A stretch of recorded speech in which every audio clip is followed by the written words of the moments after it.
তাহলে তওবা করুন। তওবা হচ্ছে যেটা গায়ে মারতে হয়।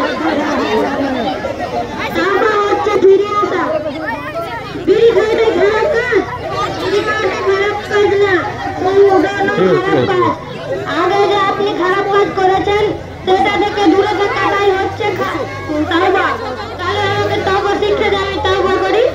তাহলে আপনি আমার সাথে পড়ুন, আস্তাগফিরুল্লাহ, আস্তাগফিরুল্লাহ, আস্তাগফিরুল্লাহ না, আস্তাগফিরুল্লাহ, আস্তাগফিরুল্লাহ, লা হাওলা লা হাওলা লা হাওলা ওয়ালা কুওয়াতা ওয়ালা কুওয়াতা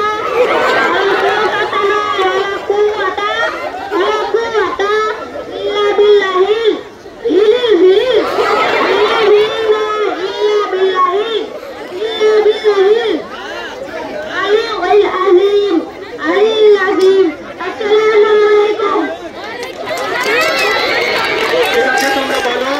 তোমরা যে নানা নাতির অভিনয় করলে এর মধ্যে তোমাদের মেসেজ কি?